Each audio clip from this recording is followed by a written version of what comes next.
Praise the Lord, friends.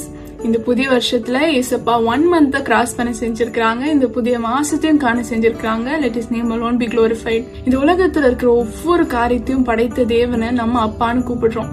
இந்த பாக்கியம் நம்மளுக்கு எப்படி கிடைச்சிச்சு? Was it because of something good we did? நம்ம நல்ல காரியம் செஞ்சனாலயா, இல்ல நம்ம பக்தியா இருக்கிறனாலயா? எதுனாலயும் இல்ல. வசனத்துல எழுதியிருக்கு, only by his grace. நம்ம செஞ்ச ஒர்க்னால இல்ல, ஏசப்பா நம்மளுக்காக சிலுவையில செஞ்ச ஒர்க்னால. He gave his life for us. He shed even the last drop of his blood for us. நம்ம மேல வர பனிஷ்மெண்ட்டை ஏசப்பா சுமந்து கொண்டாங்க. அதனால மட்டும்தான் நம்ம இந்த நாள்ல அவரோட பிள்ளைகளாக இருக்கிறோம். So on this first day of the month, let us thank God.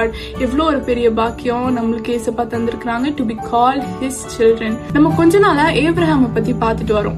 Romans 4:3 எழுதியிருக்கு, Abraham believed God and it was credited to him as righteousness. Abraham பிளைண்டா God பிலீவ் பண்ணாங்க. ஏன் கூட பேசின தேவன் உண்மை உள்ள தேவன், அவர் வாக்குத்தத்தம் பண்ணி நிறைவேற்றுகிற தேவன். he believed God and அது அவங்களுக்கு righteousness நீதியாக எண்ணப்பட்டதாம். Romans 4 நம்ம ஃபுல்லா வாசிட்டு பார்த்தோம்னா, it is not by something that we do. நம்ம செய்யற நல்ல காரியங்கள், நம்ம பண்ற ஒர்க், நீங்க இப்படி பண்ணணும், அங்க போகணும், இங்க போகணும், அப்பதான் உங்க பாவம் மன்னிக்கப்படும், அப்பதான் நீங்க நல்லவங்களா பக்தியா இருந்தாதான் நீங்க நல்லவங்களா மாறுவீங்க, நீங்க பரலோகத்துக்கு போவோம், அப்படி எதுவுமே இல்லை. நம்ம அந்த அன்ஷேக்கபிள் ஃபேத்த ஏசப்பா மேல வைக்கிறனால by his grace we will be saved. Last few verses of Romans 4, 23, 24, 25 நம்ம வாசித்து பார்த்தோம்னா, ஏப்ரஹாமுக்கு அவங்களோட விசுவாசம் நீதியாக எண்ணப்பட்டது. அதே போலதான் நம்மளும் ஏசப்பா மேல வைக்கிற அந்த விசுவாசம் எனக்காக இந்த உலகத்துல, it doesn't mean which religion we are from. இந்த உலகத்துல மனுஷங்க தான் religion படைச்சாங்க, but Jesus just wants a relationship with us. No matter who we are, from what family we come from, what country we come from, what religion we come from, ஏசப்பா எல்லாரையும் அவங்களுடைய பிள்ளைகளாக பாக்குறாங்க. நம்ம ஏசப்பாவை நம்பும் போது, எனக்காக இந்த உலகத்துக்கு என்னுடைய பனிஷ்மெண்ட்டை ஏத்துக்கொண்டு நான் வாங்க வேண்டிய அடியை அவங்க வாங்கி, நான் சிந்த வேண்டிய ரத்தத்தை ஏசப்பா சிந்தி எனக்காக ஜீவனை கொடுக்க இந்த உலகத்துக்கு வந்து மறித்து 3ஆம் நாள் உயிரோடு எழுந்து மறுபடியும் இந்த உலகத்துக்கு வந்து நித்தியமா இட்டர்னலா அவரோட வாழ வைக்க திரும்பி வரப்போற ஏசப்பாவை நம்ம விசுவாசிக்கும் போது இந்த நாள்ல நம்ம ரட்சிக்கப்படும். we will be saved. and as Abraham, நம்மளுடைய அந்த unshakable faith will be credited to us as righteousness. நீதியாக எண்ணப்படும்.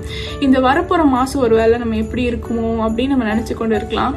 as his kids, நம்ம ஏசப்போட பிள்ளைகளாக மாறின அந்த நாள்ல இருந்து இந்த நாள் வரைக்கும் நம்மளை நடத்தின தேவன் இனியும் நம்மளை நடத்துவாங்க. because he is our father when we are his responsibility.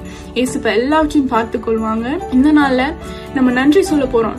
நம்மள ஏசப்போட பிள்ளைகளாக மாற்றினதற்காக நன்றி சொல்ல போறோம். ஒருவேளை இதை பார்த்து கொண்டு இருக்கிற நீங்க இன்னும் ஏசப்பாவை அப்பாவாக உங்க லைஃப்ல ஏற்றுக்கொள்ளாம இருந்திருந்தா, வசனத்துல எழுதி இருக்கிறது போல, it is not by something that we do. நம்ம செய்யற காரியங்கள், நல்ல காரியங்கள், பக்தியா வாழ்றதுனால இல்ல, விசுவாசத்தோட ஏசப்பா நீங்க எனக்குள்ள வாங்க, எனக்காக இந்த உலகத்துக்கு வந்து உங்க ஜீவனை கொடுத்து உயிரோடு இருக்கிறீங்க என்பதை நான் நம்புறேன்.